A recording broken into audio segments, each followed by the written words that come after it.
अक्सर हम सब अपने जीवन में किसी कार्य में असफलता मिलने के बाद हार मान लेते हैं। महात्मा बुद्ध और उनके एक शिष्य की यह कहानी सुनने के बाद आप कभी भी अपने जीवन में हार नहीं मानोगे। एक समय की बात है, गौतम बुद्ध के हजारों शिष्य उनके पास अध्ययन करने आते थे।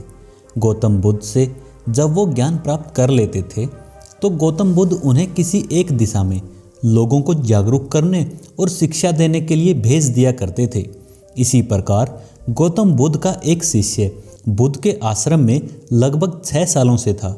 एक दिन वह महात्मा बुद्ध के पास आया और बुद्ध से बोला, हे महात्मा बुद्ध, मुझे यहाँ आए 6 साल का समय हो गया। मेरे बाद न जाने कितने शिष्य आपके पास आए। आपने भी उन सबको ज्ञान देने के बाद किसी न किसी एक दिशा में लोगों को जागरूक करने के लिए भेज दिया, लेकिन आपने आज तक मुझे नहीं भेजा। क्या मुझे आपका ज्ञान प्राप्त नहीं हुआ है? यह सुनकर बुद्ध मुस्कुराए और बोले, यह तो तुम्हें खुद ही समझना पड़ेगा कि मेरा ज्ञान तुम्हें कितना प्राप्त हुआ है। शिष्य बोला, हे महात्मा बुद्ध, आपने इन 6 सालों में मुझे जो भी उपदेश दिए मुझे वो सबके सब याद हैं। आपकी बताई हुई एक एक बात मुझे याद है। आप मुझसे कुछ भी पूछ सकते हैं, मैं हर उत्तर देने के लिए तैयार हूँ। बस आप मुझे एक मौका दें ताकि मैं भी किसी दिशा में जाकर लोगों को अपने ज्ञान के बारे में बता सकूं। इस पर महात्मा बुद्ध ने बोला, ज्ञान की बात को याद रखने से कोई फायदा नहीं जब तक तुम उस आदत को खुद नहीं अपनाते। शिष्य ने कहा, जो भी हो, कृपया मुझे एक मौका जरूर दें। आप मुझ पर भरोसा रखें, मैं सभी को अपने ज्ञान से प्रभावित कर सकता हूँ। तो फिर बुद्ध ने कहा, अभी तुम तैयार नहीं हो। जब तुम उसके लिए तैयार हो जाओगे फिर मैं तुम्हें खुद ही किसी एक दिशा में जाने के लिए बोल दूंगा। लेकिन शिष्य अपनी जिद पर अड़ा रहा। उसने भगवान बुद्ध से फिर से कहा, क्या आपने मुझे इन 6 वर्षों में इतना भी ज्ञान नहीं दिया कि मैं किसी को प्रभावित ना कर पाऊँ? आखिरकार महात्मा बुद्ध ने शिष्य की बात मान ली और उनसे कहा, ठीक है, तुम पूर्व दिशा में चले जाओ। वहाँ पर एक गांव मिलेगा, वहाँ से भिक्षा मांग कर लाना और अपने ज्ञान से लोगों की मदद भी करना। कल सुबह तुम वहाँ अकेले जाना और शाम में आकर मुझे बताना तुमने लोगों की मदद कैसे की। शिष्य यह बात सुनकर बहुत प्रसन्न हुआ और आशीर्वाद लेकर चला गया। वो रात भर ज्ञान समेटता रहा और मन ही मन सोच रहा था, मैं वहाँ ज्ञान की ऐसी छाप छोड़ूंगा कि वहाँ के लोगों के साथ साथ महात्मा बुद्ध भी मुझसे प्रसन्न हो जाएंगे। सुबह उठकर वह महात्मा बुद्ध को प्रणाम करके पूर्व दिशा की तरफ निकल गया। शाम को जब वह वापस आया तो बुद्ध ने देखा शिष्य के माथे पर चोट लगी है और खून बह रहा है। बुद्ध ने उसे पट्टी की और पूछा, तुम्हें यह चोट कैसे लगी? शिष्य ने कहा, वहाँ के लोग बेहद ही दुष्ट हैं, उन्हें जरा भी बुद्धि नहीं है। मैं उस गांव में भिक्षा लेने गया पर किसी ने मुझे भिक्षा नहीं दी, बल्कि सब मुझे गालियां दे रहे थे। एक व्यक्ति ने मुझे भिक्षा तो दी लेकिन नीचे फेंक कर और कहा, इसे उठा लो। मैंने उसे काफ़ी समझाया लेकिन मेरी बात मानने को कोई तैयार नहीं था। उन्होंने मेरे साथ हाथापाई की जिससे मुझे चोटें लग गई। बुद्ध, आप मुझे दूसरी जगह भेजिए जहाँ के लोगों में ज्ञान हो, वो इस तरह का बर्ताव ना करते हो।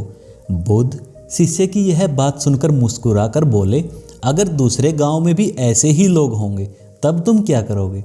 शिष्य ने कहा, हे बुद्ध, मैं ऐसे लोगों को कोई ज्ञान नहीं दे सकता। ये लोग तो अज्ञानी हैं, उन्हें कौन समझाएगा? बुद्ध ने कहा, वह लोग अज्ञानी नहीं बल्कि ज्ञानी हैं। उनके पास ज्ञान तो बहुत है परंतु उनके पास अपना खुद का ज्ञान है। अगर तुम किसी दूसरे के ज्ञान को चोट पहुंचाओगे तो वह कुछ तो कहेंगे ही। तुम्हें ऐसे लोग हर जगह मिलेंगे, तब तुम अपना ज्ञान उन्हें कैसे दोगे? बुद्ध ने कहा, आज तुम आराम करो, कल शाम को मेरे पास आना। शिष्य यह सुनकर चला गया। अगली शाम जब वह महात्मा बुद्ध के पास आया तब वहाँ बुद्ध का एक और शिष्य मौजूद था। उसके हाथ में भी चोट लगी थी।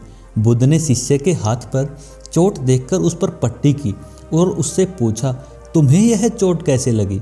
शिष्य ने कहा, आपने पूर्व की ओर एक गांव में मुझे जाने के लिए कहा था। तो यह चोट मुझे वहीं पर लगी। बुद्ध ने कहा, वहाँ तुम्हारे साथ क्या क्या हुआ, तुम मुझे विस्तार से बताओ। शिष्य ने कहा, वहाँ पर मैंने सबसे भिक्षा मांगी, लेकिन किसी ने मुझे भिक्षा नहीं दी। एक व्यक्ति जिसने मुझे भिक्षा तो दी, लेकिन ज़मीन पर फेंक कर दी और कहा, इसे उठा लो। तो मैंने उसे उठाकर अपने झोले में रख लिया और मैंने उसे सफल होने का आशीर्वाद भी दे दिया। तब उस व्यक्ति ने मुझसे कहा, आप बड़े अजीब लगते हो, मैं आपका अपमान कर रहा हूँ और आप मुझे आशीर्वाद दे रहे हो। तो मैंने उनसे कहा, आप दानी हो, आपने मुझे दान दिया है, इसीलिए मैं आपको आशीर्वाद दे रहा हूँ। फिर मैं वहाँ से आगे गया तो कुछ लोगों ने मुझे वहाँ से वापस जाने के लिए बोला। उन्होंने मुझे कुछ अपशब्द भी कहे और मुझ पर पत्थर भी फेंके, जिससे मुझे यह चोट लग गई। और जब मैं वापस आ रहा था तब रास्ते में एक माँ को रोते हुए देखा। वह अपने बीमार बच्चे को लेकर चिंतित थी। मैं तुरंत जंगल से जाकर उसके लिए जड़ी बूटी लाया, लेकिन वहाँ कुछ लोग जड़ी बूटी देने नहीं दे रहे थे। फिर मैंने उनसे विनती की कि वह मुझे बच्चे का इलाज करने दें, उसके बाद जैसा कहेंगे मैं वैसा करूँगा। फिर जिस व्यक्ति ने मुझे भिक्षा दी थी उसने गांव वालों को समझाया, तब उन्होंने मुझे उस बच्चे को जड़ी बूटी लगाने दी। उसके कुछ देर बाद वह बच्चा ठीक हो गया। फिर गांव के जिन लोगों ने मुझसे अभद्र व्यवहार किया था उन्होंने मुझसे माफ़ी भी मांगी और धन्यवाद कहा। फिर मैं वहाँ से वापस आ गया। हे महात्मा बुद्ध, मेरी आपसे एक ही विनती है, उस गांव के लोग बहुत भोले हैं, क्या मैं रोज़ उस गांव में जाकर भिक्षा मांग सकता हूँ? ये सब बातें पहला शिष्य भी बड़े ध्यान से सुन रहा था। उसने यह सुनते ही बुद्ध के चरणों में गिरकर कहा, हे बुद्ध, मैं समझ गया, मैं अभी लायक नहीं हुआ हूँ कि मैं दूसरों को ज्ञान दे सकूँ। बुद्ध ने कहा, हमें बाहर वैसे ही लोग दिखाई देते हैं जैसे हम अपने अंदर से होते हैं। जब तक स्वयं को नहीं बदल सकते तब तक किसी को नहीं बदल सकते। परिवर्तन सबसे पहले अपने खुद के अंदर करना चाहिए। अपने आप में बदलाव